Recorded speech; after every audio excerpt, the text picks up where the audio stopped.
Assalamualaikum warahmatullahi wabarakatuh.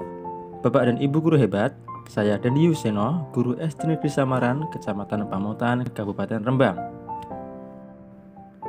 Dalam video kali ini, saya akan memaparkan rangkuman topik kurikulum Merdeka dengan pembahasan mengapa kurikulum perlu berubah dari platform Merdeka Mengajar.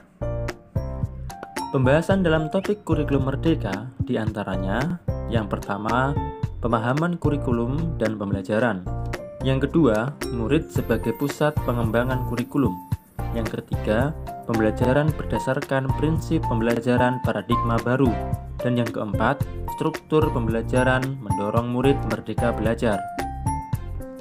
Dalam topik ini terdapat dua modul, yaitu yang pertama, makna kurikulum dalam pendidikan, dan yang kedua, pembelajaran versi kurikulum Merdeka. Mari kita mulai dari modul yang pertama, yaitu makna kurikulum dalam pendidikan. Kurikulum adalah serangkaian rencana dan pengaturan mengenai tujuan, isi, dan bahan pelajaran, serta cara yang digunakan sebagai pedoman penyelenggaraan kegiatan pembelajaran untuk mencapai tujuan pendidikan tertentu. Fungsi kurikulum yaitu yang pertama, sebagai alat untuk mencapai tujuan nasional. Yang kedua, pedoman bagi guru dan murid agar terlaksana proses belajar mengajar dengan baik untuk mencapai tujuan pendidikan. Mengapa kurikulum berubah-ubah? Ada beberapa penjabaran untuk menjawab pertanyaan tersebut. Yang pertama, menyesuaikan dengan kebutuhan peserta didik. Kurikulum dikembangkan atau diadaptasi sesuai dengan konteks dan karakteristik peserta didik. Yang kedua, relevan dengan perkembangan zaman. Kurikulum yang baik adalah kurikulum yang sesuai dengan zamannya.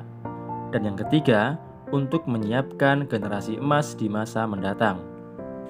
Selanjutnya, kita ke modul yang kedua, yaitu pembelajaran versi kurikulum Merdeka. Dalam kurikulum Merdeka, kita mengenal istilah capaian pembelajaran atau CP. Capaian pembelajaran merupakan kompetensi pembelajaran yang harus dicapai murid pada setiap fase perkembangan. Capaian pembelajaran mencakup sekumpulan kompetensi dan lingkup materi yang disusun secara komprehensif dalam bentuk narasi. Pendidikan abad 21 harus menerapkan pembelajaran paradigma baru. Yang pertama, perkembangan kompetensi dan karakter. Yang kedua, berorientasi pada masa depan yang berkelanjutan. Yang ketiga, pembelajar sepanjang hayat.